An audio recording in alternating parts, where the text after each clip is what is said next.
ஊழலை பத்தி பேசியிருக்காரு மிஸ்டர் ராஜா. மிஸ்டர் ராஜா, நீங்க பேசலாம், ஆனா ஆதாரம் இருக்கணும். இன்னைக்கு மிஸ்டர் மோடி இருக்காருல்ல, அவரு மேல எதிர்கட்சிகள் முன் வச்சிருக்கிற ஊழல் குற்றச்சாட்டு சஹாரா பிர்லா நிறுவனங்களுடைய ஆவணத்துல அவருக்கு இத்தனாம் தேதி இவ்வளவு பணம் கொடுத்தோம் என்கிற வலுவான ஆதாரம் வெளிவந்திருக்கு. அந்த ஆதாரத்தை வெளியிட்டு பேசிட்டு இருக்காங்க. அதை பத்தி என்ன கருத்து சொல்றீங்க?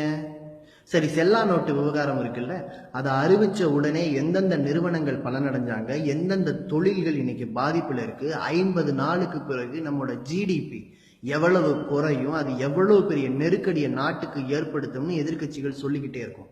அது ஒரு மிகப்பெரிய முறைகேடுன்னு சொல்றோம். அதை பத்தி ஏதாவது விளக்கம் சொல்லியிருக்கீங்களா? ஆக்சிஸ் வங்கிக்கும் தனியார் வங்கிகளுக்கும் அதிக பணம் கொடுக்கறது மட்டும் கிடையாது, இது வரைக்கும் அரசு வங்கிகள்ல இருந்து நீங்க கடனா எடுத்து கொடுத்து அதை நான் பர்ஃபார்மிங் அசட்டா மாறி இருக்கிறது 11 லட்சம் கோடி. நீங்க யாரை நோக்கி விரல் நீட்டுறீங்களோ அந்த இடதுசாரி தொழிற்சங்கங்கள் மட்டும் இல்லைன்னு சொன்னா நீங்க கொடுத்த இந்த வராக்கடன் பட்டியல் வெளியிலேயே வந்திருக்க. வராக்கடன் வாங்கி நீங்க இன்னும் மறைச்சு வச்சிருக்கிற பெயரை வெளியிடுங்கன்னு கேட்டுக்கிட்டே இருக்கோம். அதை நீங்க வெளியிட தயாரில்லை. கருப்பு பண பட்டியல் உங்ககிட்ட இருக்கு, உச்சநீதிமன்றத்துல சீலிட்ட கவர்ல கொடுத்தீங்க, ஆனா அதை நீங்க வெளியிட கிடையாது. அதே மாதிரி சிறப்பு புலனாய்வு குழு அமைக்கணும்னு நீதிமன்றம் சொல்லிச்சு, அமைச்சிங்க, ஆனா அந்த நீதிமன்றம் சொன்ன பார்ட்டிசிபேட்டரி நோட்டை ஒழிக்கணுங்கிறத நீங்க செய்யல. என்ன செஞ்சிருக்கீங்க? செல்லா நோட்டு அறிவிப்பை செஞ்சுட்டு கருப்பு பணத்தை ஒழிக்கிறதுக்குன்னு கதை விட்டுக்கிட்டு இருக்கீங்க. மிஸ்டர் ராஜா, வாயிலேயே வடை சொல்லலாம் ராஜா, ஆனா நீங்க எல்லா அதிகாரமும் கொண்டவர். இன்னைக்கு ராம்மோகன் ராவ் மேல நீங்க விசாரணை நடத்திட்டு இருக்கீங்களா? அந்த விசாரணை எதற்கானதுன்னு வெளிப்படையாக இந்த அரசு அறிவிக்குமா? அதுல தொடர்புடைய அனைத்து அரசியல் புள்ளிகளையும் நீங்க கைது பண்ணுவீங்களா? நீங்க பண்ணுவீங்கன்னு நம்பிக்கை இல்லை. ஏன்னா மோடி மீது வந்திருக்கக்கூடிய குற்றச்சாட்டு ராம்மோகன் ராவ் மாதிரியே ஆன குற்றச்சாட்டு தான்.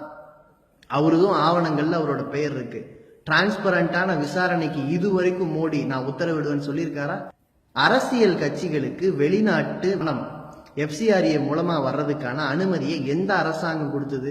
மோடி அரசாங்கம் நினைச்சா அரசியல் கட்சிகளுக்கு வரக்கூடிய நன்கொடைகள் வெளிப்படையா இருக்கணும், தேர்தல் நேரத்தில் செய்யற செலவுகளுக்கு கேப் இருக்கணும், கட்சிகள் செய்யற செலவுகளுக்கு ஒரு வரம்பு இருக்கணும்னு மோடியால செய்ய முடியும். செய்வாரா?